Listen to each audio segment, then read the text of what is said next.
We've seen Hearts lose a lot of games this season, and now the club are reporting a lot of loss in the financial department. Welcome back, guys, to Son of Scotland TV.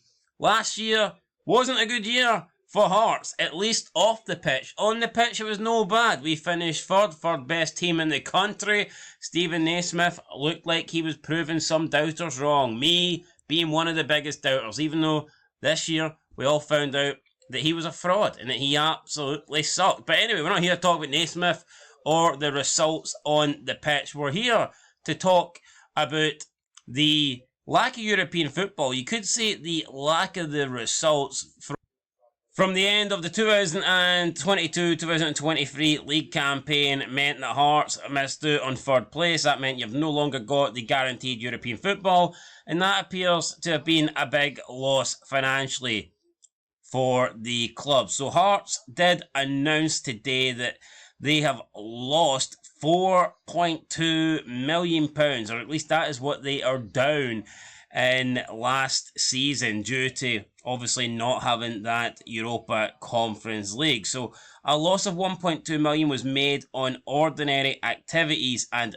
£3 million in depreciation and other amounts written off tangible and intangible fixed assets contributed to 4.4 million overall losses. The club say commercial, sponsorship and advertising revenues are all up and reduced turnover exceeded 20 million for the second year in a row, despite the absence of group stage European football.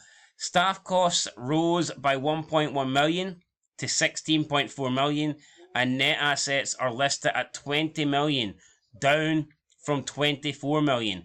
Loans and overdrafts totaled more than 3.4 million. A loan of 7 million was taken out subsequently to the accounting period to pay off most of the 3.4 million debt. The £7 million loan will be repaid over 10 years. So, I mean, it's not great, but I still don't think it's necessarily that bad. All it really means is Hearts ain't making as much money as they did the previous season. But that was always going to be the case. Once you get used to this group stage European football, you're going to be making approximately an extra £4, £5, £6 million a year. And that, to Scottish clubs outside of the old firm, is absolutely massive. Hell, it's important to even Rangers and Celtic, so just think of the difference that is going to make to a Hearts or an Aberdeen or whoever else manages to get, that guaranteed European spot. So you take that kind of money away from any of those clubs, and of course they're going to be down for the previous year. It would be pretty impossible for them not to be financially in a worse off position without European football. So I think people are jumping to conclusions. I think people are getting a bit paranoid looking at this and thinking it's a loss. It's not really a loss. I mean, it's like you could have two jobs, and if you lose one, you're going to be down money. It's because you've got less income. And that's kind of what the European football is like. If you just want to break it down into layman terms, it's like you've got a second job, like a second part-time job. The only difference is this part-time job pays more than your full-time job, and European football pays more than domestic football in Scotland. It's as simple as that. And if you're not in European football, but you were in it the previous year, then you're going to be facing a big loss because you're losing out on that money. So it's pretty simple. I'm not surprised the Hearts are down, but it just means next year when they release the financials, we'll be up.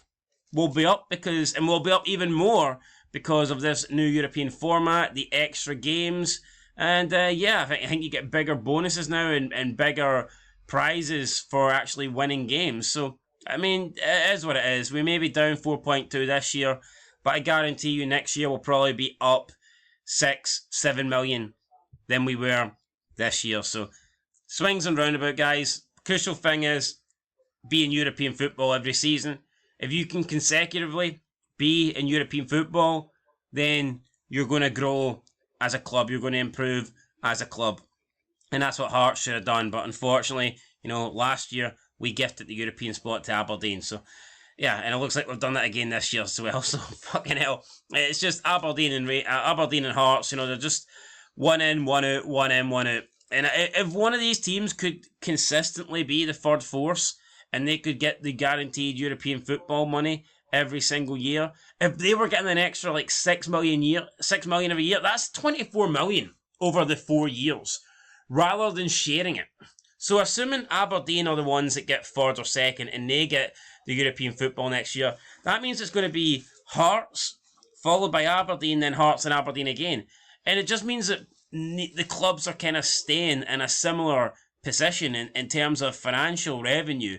Whereas if one of those clubs had got the European football for 4 consecutive years, just look at how much further that would put that club ahead of the other.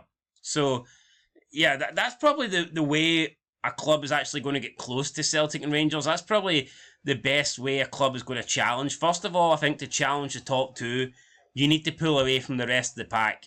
And the way to pull away from the rest of the pack is to finish above them and, take advantage of this European money. So that's what it is, guys. Anyway, that's it. Catch you in the next one. Thursday nights, Europa Conference League nights. You got to love them. We're 2 wins for 2. Can we make it 3 against Heidenheim? I'll tell you in the match preview. Till then, though, peace.